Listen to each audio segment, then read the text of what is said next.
So good morning guys. तो चलिए start करते हैं आज के यानी कि 9 अप्रैल के इंपॉर्टेंट करंट अफेयर्स को। तो इंपॉर्टेंट प्रश्न है क्या है कि अभी अप्रैल 2025 में किस यूरोपीय देश ने राष्ट्रपति द्रौपदी मुर्मू जी को अपना मानद नागरिक बनाया है? तो सही उत्तर हो जाएगा पुर्तगाल। एक्चुअली में अभी राष्ट्रपति द्रौपदी मुर्मू जी 7 से लेकर 10 अप्रैल 2025 तक पुर्तगाल और स्लोवाकिया की यात्रा पर गई हुई हैं। तो जब वो पुर्तगाल गई पहले, तो पुर्तगाल की जो कैपिटल है लिस्बन, तो लिस्बन शहर का मानद नागरिक उनको बनाया गया और उन्हें लिस्बन शहर की प्रतिष्ठित की ऑफ ऑनर से भी सम्मानित किया गया। आपको बता दूं 27 सालों के बाद कोई भारतीय राष्ट्रपति है जो कि पुर्तगाल की यात्रा पर गया। आखिरी बार 1998 में के.आर. नारायणन ये पुर्तगाल की यात्रा करने वाले आखिरी भारतीय राष्ट्रपति थे। उनके बाद अब गई है 2025 में भारतीय राष्ट्रपति कौन? द्रौपदी मुर्मू। और वहां पर उन्होंने दोनों देशों के बीच राजनयिक संबंधों की पुनः स्थापना के 50 साल पूरे होने के अवसर पर हमारी जो राष्ट्रपति द्रौपदी मुर्मू जी हैं, उन्होंने एक डाक टिकट भी जारी किया है और इस डाक टिकट में राजस्थान की कालबेलिया पोशाक को दर्शाया गया है। तो ये आप याद रखना। अच्छा, यहाँ पे एक होमवर्क प्रश्न आपको दे रहा हूं, एक प्रश्न आपसे पूछ रहा हूं। आप मुझे बताओ कालबेलिया जो डांस है इसे यूनेस्को की अमूर्त धरोहर में शामिल किया गया था। चलो ये मैं आपको बताता हूं कब शामिल किया था, 2010 में। ये है कहां का? आप बताओ कालबेलिया डांस कहां का है? बहुत सिंपल प्रश्न पूछ लिया मैंने। अब पुर्तगाल लेकर के चलूंगा मैं आपको, लेकिन आपको पहले मैं ये बता दूं कि अभी राष्ट्रपति द्रौपदी मुर्मू जी को अभी एक आध साल में किस किस देश ने अपना सर्वोच्च सम्मान दिया था। अभी पिछले साल की ही पहले हम बात करें 2024 में, तो फिजी का सर्वोच्च सम्मान companion of the order of Fiji से सम्मानित किया गया। और पिछले साल 2024 में ही ईस्ट तिमोर यानी कि तिमोर लिस्ते का सर्वोच्च नागरिक सम्मान भी उन्हें मिला था, जिसको कहते हैं grand collar of the order of Timor Leste. उससे पहले 2023 में सूरीनाम का सर्वोच्च नागरिक सम्मान उनको मिला था, उसको येलो स्टार के नाम से जानते हैं। अच्छा, आपको याद है अभी प्रधानमंत्री नरेंद्र मोदी जी को कुछ दिन पहले ही हमने पढ़ा था किस देश का सर्वोच्च सम्मान मिला था? श्रीलंका का। चलो मोदी जी से भी कुछ इंपॉर्टेंट अवार्ड्स मैं आपको रिवाइज करा दूं जो एक आध साल में मिले अभी। पहले तो 2025 में एक तो अभी लेटेस्ट श्रीलंका ने दिया था, उसको कहते हैं श्रीलंका मित्र विभूषण। याद रखना, मित्र विभूषण श्रीलंका का है। 2025 में ही मॉरिशस ने भी दिया था order of the star and की ऑफ द इंडियन ओशियन, उसका नाम है। बारबाडोस ने भी अभी दिया था order of the freedom of Barbados, उसको कहते हैं। 2025 में ये 3 दिए गए। 2024 में एक तो कुवैत ने भी दिया था अभी दिसंबर में ही order of Mubarak the great, और नवंबर में गुयाना देश ने order of the excellence of Guyana से सम्मानित किया था। ठीक है, तो ये लेटेस्ट जो अभी 4-5 देशों ने जो दिए वो भी मैंने आपको लगे हाथ रिवाइज करा दिया। बाकी इस प्रश्न में पुर्तगाल की बात हुई थी, तो पुर्तगाल लेकर के चलता हूं। ये रहा मैप में पुर्तगाल। ये एक यूरोपीय देश है और याद रखना ये यूरोपियन यूनियन और नाटो दोनों का सदस्य देश है। कैपिटल इसके लिस्बन होती है और करेंसी यूरो हो गई। प्रेसिडेंट है मार्सेलो रेबेलो डी सूजा और प्रधानमंत्री हैं लुइस मोंटेनेग्रो। और ये पॉइंट आपको याद होगा ही सही कि भारत के समुद्री मार्ग की खोज करने वाले पहले यूरोपीय वास्को डी गामा थे, वो पुर्तगाली थे। और गोवा को पुर्तगालियों से आजाद कराने के लिए हमने कब और कौन सा ऑपरेशन चलाया था? ऑपरेशन विजय 1961 में। और ये अवार्ड वाला प्रश्न एक तरह से, तो अवार्ड से मैंने आपको कल भी बताया था कि अभी जनवरी, फरवरी और मार्च शुरुआत के 3 महीने में जो भी इंपॉर्टेंट अवार्ड से संबंधित प्रश्न बने हैं उसका एक सेपरेट अलग से वीडियो मैंने बना दिया। छोटा सा वीडियो है 18-20 मिनट का, लेकिन 3 महीने के सभी इंपॉर्टेंट अवार्ड्स हमने वहां पे कवर कर लिए। तो अगर वो वीडियो अभी भी आपने नहीं देखा तो वो जरूर से देख लेना। ये मेरी रिक्वेस्ट है आपसे, उस वीडियो को बिल्कुल मिस मत करना। अभी अगला प्रश्न देखते हैं। फिर अगले में पूछ रहे हैं अभी हाल ही में जम्मू कश्मीर और लद्दाख हाईकोर्ट के नए चीफ जस्टिस के रूप में किसे नियुक्त किया जाएगा? तो आंसर होगा अरुण पल्ली को। तो न्यायमूर्ति अरुण पल्ली को जम्मू कश्मीर और लद्दाख हाईकोर्ट का चीफ जस्टिस नियुक्त किया जाएगा, क्योंकि अभी वर्तमान में जो यहाँ के चीफ जस्टिस हैं कौन?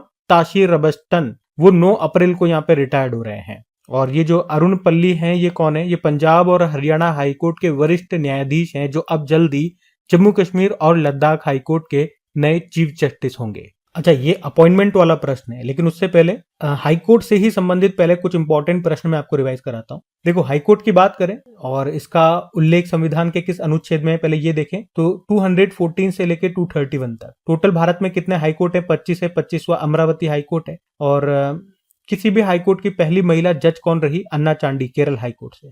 और किसी भी हाईकोर्ट में पहली महिला चीफ जस्टिस पूछेंगे तो लीला सेठ रही थी, हिमाचल प्रदेश हाईकोर्ट में। और याद रखना हाईकोर्ट किस अनुच्छेद के तहत रिट जारी करता है? 226। और हाईकोर्ट किस अनुच्छेद के तहत एक अभिलेख न्यायालय है? आर्टिकल 215। अच्छा, देश का सबसे बड़ा हाईकोर्ट परिसर ये कहां पे बना था? रांची, झारखंड में। क्षेत्रीय भाषा में फैसला प्रकाशित करने वाला पहला हाईकोर्ट कौन सा है? केरल हाईकोर्ट है, मलयालम भाषा में फैसला प्रकाशित किया था। और मासिक धर्म अवकाश नीति शुरू करने वाला देश का पहला हाईकोर्ट कौन सा बना था? सिक्किम हाईकोर्ट। और नेगोशिएबल इंस्ट्रूमेंट एक्ट के मामलों को संभालने के लिए देश का पहला डिजिटल कोर्ट कहां पर शुरू हुआ था? केरल के कोल्लम में। तो हाईकोर्ट से संबंधित ये कुछ स्टैटिक और करंट अफेयर्स के प्रश्न हो गए। इसके अलावा कुछ और अपॉइंटमेंट मैं आपको रिवाइज कराऊंगा, देखो, क्योंकि नियुक्ति वाला प्रश्न है। तो अभी आरबीआई के नए गवर्नर बने थे, उनका नाम संजय मल्होत्रा है, 26वें नंबर के बने थे। मुख्य चुनाव आयुक्त chief election commissioner Gyanesh Kumar बने थे, 26वें नंबर के ही हैं। चुनाव आयुक्त इलेक्शन कमिश्नर विवेक जोशी। मुख्य आर्थिक सलाहकार यानी कि चीफ इकोनॉमिक एडवाइजर ये वी अनंत नागेश्वरन बने। इनका कार्यकाल एक्चुअली में बढ़ा दिया गया 2027 तक। नीति आयोग के कार्यकाल भी 1 साल के लिए बढ़ा दिया, नाम है BVR Subrahmanyam. Manan Kumar Mishra Bar Council of India के 7वीं बार अध्यक्ष बने। सेबी के 11वें अध्यक्ष तुहिन कांत पांडे बने। रक्षा लेखा महानियंत्रक controller general of defence account ये डॉक्टर मयंक शर्मा बने। नियंत्रक एवं महालेखा परीक्षक कंट्रोलर एंड ऑडिटर जनरल के संजय मूर्ति बने। लेखा महानियंत्रक कंट्रोलर जनरल ऑफ अकाउंट ये बने थे एस दुबे। ठीक है, तो ये ध्यान रखना। अगला प्रश्न देखते हैं अभी। फिर अगले में पूछ रहे हैं कि केंद्र सरकार ने किसे अमूर्त सांस्कृतिक विरासत की राष्ट्रीय सूची में शामिल किया? तो आंसर हो जाएगा उपर्युक्त दोनों, यानी कि पुरी के जगन्नाथ यात्रा और कटक की बाली यात्रा। देखो, यूनेस्को 2 तरह की लिस्ट जारी करता है, अमूर्त धरोहर वाली और मूर्त धरोहर।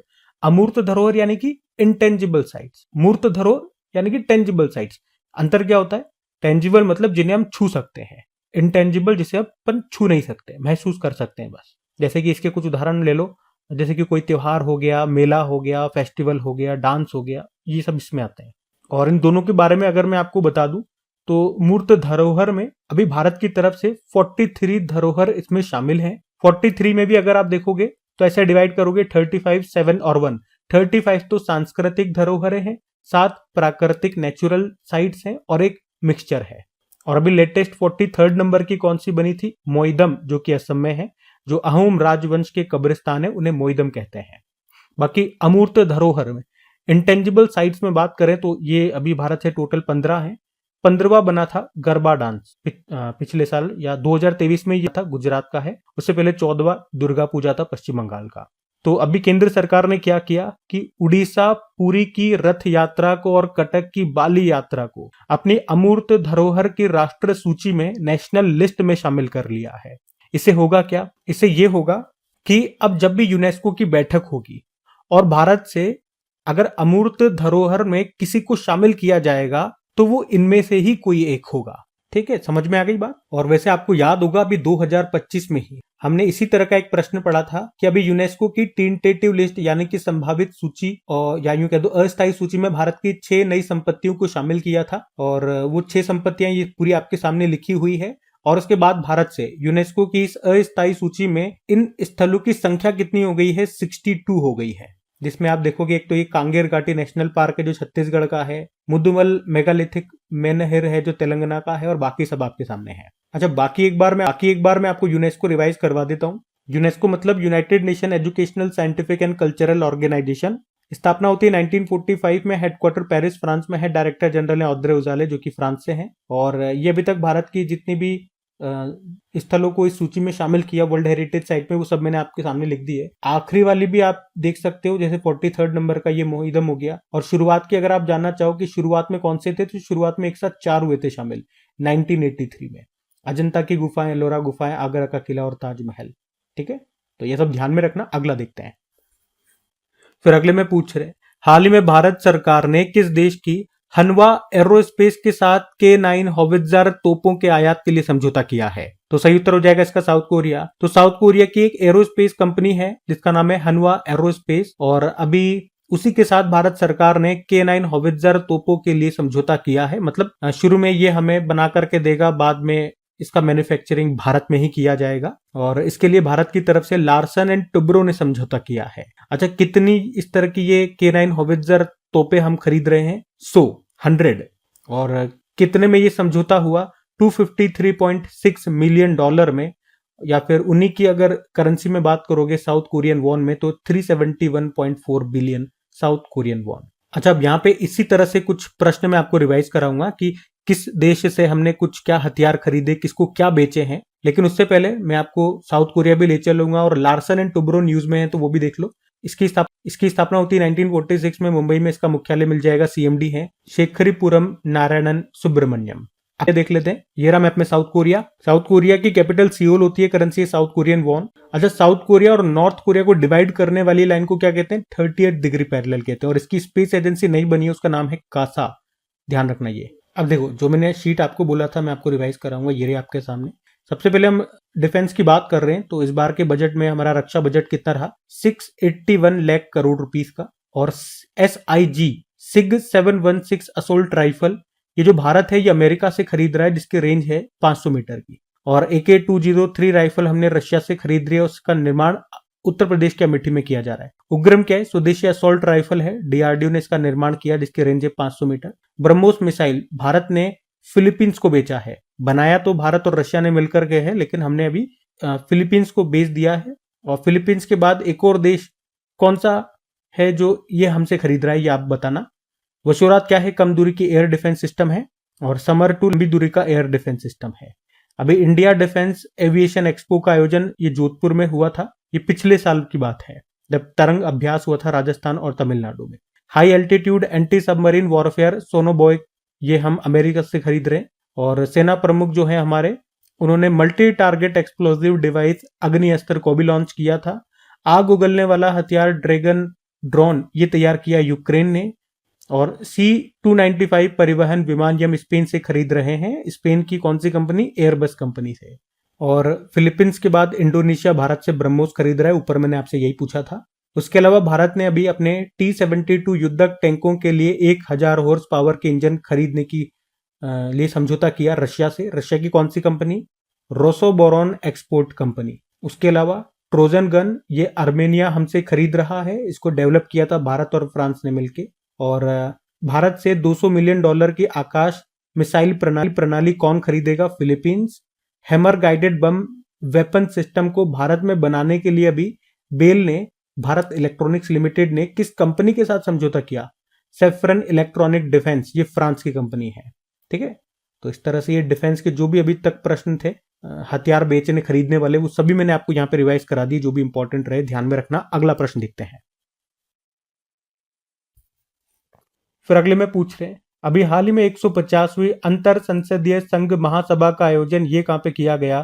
तो आंसर होगा उज्बेकिस्तान में। तो अभी हमारे लोकसभा स्पीकर है ओम बिरला, अभी उन्होंने 150वीं इंटर पार्लियामेंट्री यूनियन समिट में भाग लिया है। ये समिट का आयोजन कहां पे हुआ? ताशकंद उज्बेकिस्तान में, 5 से लेके 9 अप्रैल 2025 तक। इंटर पार्लियामेंट्री यूनियन की बात करें, इसकी शुरू विश्व में जितने भी पार्लियामेंट है उनको जोड़ करके ये बनाया गया है। अच्छा, यहीं पे इसी बैठक के दौरान एक पॉइंट और याद रख कि बेलीज देश ये इसका 182वां सदस्य देश बना है। अच्छा, अब यहाँ पे एक होमवर्क प्रश्न मैं आपको दे रहा हूँ कि बेलीज जो कंट्री इसका नया सदस्य देश बना है, अब ये बेलीज कंट्री हमारे लिए एज ए स्टैटिक इंपॉर्टेंट रहेगा एग्जाम के लिए। तो आपको कमेंट करके बताना है कि इसकी कैपिटल क्या है। मुझे पता है आपको नहीं पता होगा, लेकिन आपको उसके लिए सर्च करना पड़ेगा। सर्च करना और लिखना, उससे आपको ये याद रहेगा लॉन्ग टर्म के लिए। और जितनी भी अभी तक कंट्रीज न्यूज में बनी हुई हैं, जो भी इंपॉर्टेंट कंट्रीज हैं, वैसे उन सभी की कैपिटल पे मैंने क्विज तैयार कर दी है। MCQ फॉर्मेट में इसकी क्विज तैयार कर दी है, तो बार बार आप वो क्विज लगाते रहिए, ताकि जो भी इंपॉर्टेंट देश हैं जो न्यूज में रहते हैं उनकी कैपिटल तो कम से कम आपको याद हो। कहां पे मिलेगी आपको क्विज? अपनी क्रिक एग्जाम एप्लीकेशन पे फ्री क्विज वाले सेक्शन में जाओगे, वहां पे आपको ऊपर ही ऊपर दिख जाएगा। ठीक है, तो अभी बेलीज की आपको कैपिटल बतानी है। बाकी इस बार इसकी बैठक कौन से नंबर की हुई? 150वीं। लास्ट टाइम जो इसकी 149 नंबर की बैठक हुई थी वो कहां पे हुई थी? जेनेवा स्विट्जरलैंड में। अच्छा, इसकी पहली बैठक कब हुई थी? 1889 में हुई थी, पेरिस में। भारत भी क्या इसकी बैठक को होस्ट कर चुका है? क्या 2 बार मेजबानी कर चुका है, 1969 में और 1993 में।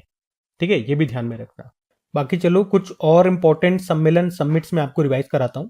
अभी अगर पूछे world audio visual entertainment summit, ये इस साल मई में होगा, भारत में मुंबई में होगा। पहली बार भारत इसको होस्ट कर रहा है, इंपॉर्टेंट है। 31वीं राष्ट्रीय बाल विज्ञान कांग्रेस का आयोजन अभी भोपाल में हुआ। ग्रामीण भारत महोत्सव 2025 का आयोजन नई दिल्ली में हुआ। 28वां राष्ट्रमंडल संसदीय सम्मेलन 2026 ये भारत में होगा। इंडिया एनर्जी वीक 2025 नई दिल्ली में। और काशी तमिल संगम 3.0 हुआ वाराणसी में। 8वां इंडस फूड का आयोजन 2025 में ये हुआ ग्रेटर नोएडा में। 15वीं एरो इंडिया 2025 का आयोजन ये हुआ बेंगलुरु में। तीसरा राष्ट्रीय खनन मंत्रियों का सम्मेलन ये कोणार्क उड़ीसा में हुआ। पहला ओलंपिक अनुसंधान सम्मेलन 2025 गुजरात के गांधीनगर में हुआ। ठीक है, तो ये सब ध्यान में रखना। अगला प्रश्न देखते हैं। फिर अगले में पूछ रहे हैं अभी किसने जापानी ग्रैंड प्रिक्स फॉर्मूला 1 रेस का खिताब जीत लिया है, तो आंसर होगा मैक्स वर्स्टपन ने। मैक्स वर्स्टपन आप जानते ही हो, ये रेड बुल के ड्राइवर हैं और अभी इन्होंने इस साल की जो तीसरी फॉर्मूला 1 रेस है, ये जापानी ग्रैंड प्री, इसका खिताब जीत लिया है। अच्छा, वैसे इस साल इससे पहले दो कौन कौन सी हो चुकी है। एक तो ऑस्ट्रेलियन फॉर्मूला 1 ग्रैंड प्री का आयोजन हुआ था, उसको लैंडो नॉरिस ने जीता, वो मैकलैरेन के ड्राइवर है। और उसके बाद चाइनीज फॉर्मूला 1 ग्रैंड प्री हुई थी, उसको ऑस्कर पियास्त्री ने जीता, वो भी मैकलैरेन से हैं, मतलब मैकलैरेन कंपनी की गाड़ी चलाते हैं। और अब ये तीसरा हुआ जापानी ग्रैंड प्री, इसको जीत लिया मैक्स वर्स्टपन ने, ये रेड बुल के ड्राइवर हैं। ठीक है, तो ये तो ध्यान में रखना ही सही। एक ये पॉइंट भी देख लो कि फॉर्मूला 1 अकेडमी के ड्राइवर प्रोग्राम के लिए चुनी जाने वाली पहली भारतीय कौन बनी है, अतिका मीर बनी है। ये नाम भी इंपॉर्टेंट रहेगा हमारे लिए, ध्यान रखना। अगला प्रश्न देखते हैं। फिर अगले में पूछ रहे हैं हाल ही में श्री राम सहाय पांडे का निधन हो गया भैया, उनका संबंध किससे है, तो आंसर होगा लोक नृत्य। तो भारतीय लोक संस्कृति के एक महान व्यक्तित्व पद्मश्री राम सहाय पांडे का भी 92 वर्ष की उम्र में निधन हो गया। वे मध्य प्रदेश के सागर जिले के प्रसिद्ध लोक नृत्य कलाकार थे। उन्होंने बुंदेलखंड के राई नृत्य को न केवल भारत में बल्कि विदेशों में भी पहचान दिलाई। राई नृत्य ये पारंपरिक रूप से बेदिया समुदाय के द्वारा किया जाता है, जो कि एक हाशिए पर पड़ा समूह था और कभी आपराधिक जनजाति के रूप में जाना जाता था। तो उन्होंने राय नृत्य को एक कलंकित कला से एक सम्मानित कला में बदला और इसी कारण से मतलब राय नृत्य को बढ़ावा देने के लिए उन्हें 2022 में भारत का चौथा सर्वोच्च नागरिक सम्मान पद्मश्री से सम्मानित किया गया। वैसे उन्हें 1980 में नृत्य शिरोमणि की उपाधि भी मिली थी। तो नाम है श्री राम सहाय पांडे। इनका संबंध राई लोक नृत्य से है, याद रखना, मध्य प्रदेश के हैं ये। ठीक है, ये दो तीन मोटी मोटी बातें आप ध्यान में रखना। बाकी निधन वाला प्रश्न है, चलो कुछ इंपॉर्टेंट व्यक्तित्व के नाम बताता हूं जिनके हाल ही में निधन हुए। जैसे कि अगर बात करते हैं मिलिंद रेगे की, एनसाइक्लोपीडिया ऑफ मुंबई क्रिकेट कहा जाता था। सुक्री बोम्मागोड़ा कर्नाटक के हलक्की वोक्कालिगा समुदाय की प्रसिद्ध लोक गायिका थी। उन्हें समुदाय के लोक परंपराओं का चलता फिरता विश्व कोश कहा जाता था। और दुनिया की सबसे बुजुर्ग ओलंपिक गोल्ड मेडलिस्ट एग्नेस कैलेटी का निधन हो गया, वे हंगरी से थी। फ्रांसीसी भारतीय संस्कृत विद्वान डॉक्टर पियरे सिल्वेन, इनका निधन हो गया, 2024 में पद्मश्री मिला था। पूर्व मुख्य वैज्ञानिक सलाहकार डॉक्टर आर चिदम्बरम का निधन हो गया, 1999 में पद्म विभूषण मिला। वर्तमान में हमारे वैसे मुख्य वैज्ञानिक सलाहकार कौन है, अजय कुमार सूद है। डॉक्टर के एम चेरियन हृदय रोग विशेषज्ञ थे। 1975 में इन्होंने भारत की पहली सफल कोरोनरी धमनी बाईपास सर्जरी की थी। 1991 में पद्मश्री भी मिला था। और नामीबिया देश के अभी पहले राष्ट्रपति सैम नुजुमा का भी निधन हो गया। ओडिसी नृत्य के जनक कहे जाते थे मायाधर राउत, उनका भी निधन हो गया। और गोदावरी सिंह काष्ठकला लकड़ी के खिलौने बनाने से संबंधित थे, 2024 में ही पद्मश्री मिला था, लेकिन इनका भी अभी निधन हो गया। तो ये भी इंपॉर्टेंट नाम रहेंगे, सब ध्यान में रखना। अगला प्रश्न देखते हैं। फिर अगले में पूछ रहे हैं अभी हाल ही में जीपी दृष्टि नाम से एक महत्वपूर्ण योजना किसने शुरू की है, तो आंसर होगा गुजरात ने। पहले जीपी दृष्टि की फुल फॉर्म देखो, Gujarat police drone response and aerial surveillance tactical intervention. तो अभी गुजरात पुलिस ने जीपी दृष्टि नाम से एक परियोजना शुरू की है। तो इसमें क्या होगा, इसमें जो गुजरात पुलिस है वो ड्रोन के जरिए हवाई निगरानी रखेगी, सर्विलांस रखेगी। और जब पुलिस कंट्रोल रूम को किसी घटना की सूचना दी जाएगी तो पीसीआर वैन और ड्रोन बेस स्टेशन दोनों को एक साथ अलर्ट कर दिया जाएगा। तो मतलब बात वही है, ड्रोन के जरिए अब पुलिस निगरानी रखेगी, सर्विलांस करेगी कि क्या कहां पे क्या चीजें घटित हो रही है। बाकी बात गुजरात की है तो ये रहा मैप में गुजरात। देखो कैपिटल इसकी गांधीनगर हो गई, मुख्यमंत्री भूपेंद्र पटेल, गवर्नर है आचार्य देवव्रत, यहाँ का राजकीय पक्षी ग्रेटर फ्लेमिंगो हो गया, पशु है एशियाई शेर, वृक्ष है बरगद का, पुष्प है गेंदा, नृत्य गरबा हो गया, डांडिया हो गया, वंसडा नेशनल पार्क, गिर national park, black bug national park, marine national park है यहाँ पे। और सरदार सरोवर बांध आपको यहाँ मिल जाएगा नर्मदा नदी पर, उकाई बांध है ताप्ती नदी पर, कडाना बांध माही नदी पर, दांतीवाड़ा बांध बनास नदी पर है। कुछ करंट अफेयर्स भी मैं आपको लेटेस्ट अगर रिवाइज कराऊं गुजरात से, तो अगर 2025 में ही। अभी हमने पढ़ा था कि भारत की पहली तटीय और जल पक्षी जनगणना कहाँ पे की गई थी, जामनगर गुजरात में। जल थल रक्षा अभ्यास भारतीय सेना, तट रक्षक बल और समुद्री पुलिस ने किया था बेट द्वारका गुजरात में। प्रधानमंत्री नरेंद्र मोदी ने दुनिया के सबसे बड़े वन्यजीव बचाव, संरक्षण और पुनर्वास केंद्र वनतारा का उद्घाटन भी किया था गुजरात के जामनगर में। जलवायु बजट पर ध्यान केंद्रित करने वाला पहला शहरी निकाय ये अहमदाबाद बना। शाश्वत मिथिला महोत्सव 2025 का आयोजन हुआ गुजरात के गांधीनगर में। देश का पहला त्रिभुवन सहकारी विश्वविद्यालय कहाँ पर शुरू होगा, आनंद गुजरात में। अहमदाबाद की सौदागिरी ब्लॉक प्रिंट को अभी जीआई टैग भी मिला था। तो गुजरात से ये भी लेटेस्ट बिल्कुल करंट अफेयर्स मैंने आपको 2-4 रिवाइज कराए, इनको ध्यान में रखना। अगला प्रश्न देखते हैं। फिर देखो अगले में पूछ रहे कि एनपीसीआई में कार्यकारी निदेशक के रूप में किसे नियुक्त किया गया, तो आंसर होगा सोहिनी राजोला को। तो अभी सोहिनी राजोला को NPCI, national payment corporation of India का कार्यकारी निदेशक यानी एग्जीक्यूटिव डायरेक्टर के रूप में नियुक्त किया गया है। एनपीसीआई स्थापना होती है 2008 में, मुंबई में मुख्यालय है, लेकिन इसके एमडी सीईओ कौन है, दिलीप असबे हैं। और अपॉइंटमेंट वाला प्रश्न है, चलो कुछ और अपॉइंटमेंट्स में आपको रिवाइज कराता हूं। अगर पूछे भारतीय राष्ट्रीय कला और सांस्कृतिक विरासत न्यास, Indian national trust for art and cultural heritage का अध्यक्ष अभी किसे बनाया गया, अशोक सिंह ठाकुर को। एनआईटी यूनिवर्सिटी के चांसलर बने Amitabh Kant. Global system for mobile communication association का अध्यक्ष बनाया गया गोपाल विठल, इस पद पर आने वाले दूसरे भारतीय हैं। उसके अलावा भारतीय बैंक संघ के सीईओ, इंडियन बैंक एसोसिएशन के सीईओ अतुल कुमार गोयल है। और भारतीय बैंक संघ के अध्यक्ष अभी कौन बने थे, जो एसबीआई के चेयरमैन है, श्रीनिवासुलु शेट्टी। आत्मा के नए अध्यक्ष, आत्मा मतलब हो गया टायर मैन्युफैक्चरिंग जो कंपनियां हैं उनका एसोसिएशन, इसके अध्यक्ष अरुण मामेन बने। अनुसंधान नेशनल रिसर्च फाउंडेशन के सीईओ डॉक्टर शिव कुमार कल्याण रमन बने। और अमेरिका के राष्ट्रीय स्वास्थ्य संस्थान के निदेशक डॉक्टर जे भट्टाचार्य बने। प्रधानमंत्री नरेंद्र मोदी के निजी सचिव, पर्सनल सेक्रेटरी बनी निधि तिवारी। मोदी जी के अभी प्रधान सचिव, प्रिंसिपल सेक्रेटरी बनाए गए थे शक्तिकांत दास, जो कि आरबीआई के पूर्व गवर्नर है और ऑलरेडी पहले से एक है, पीके मिश्रा उनका नाम है। राष्ट्रमंडल राष्ट्रों की महासचिव, इंपॉर्टेंट नाम है। सेक्रेटरी जनरल बनी है कॉमनवेल्थ की कौन, शर्ली बॉचवे, ये घाना की, और इस पद पर आने वाली पहली अफ्रीकी महिला है। तो ये सब भी ध्यान में रखना। अगला प्रश्न देखते हैं।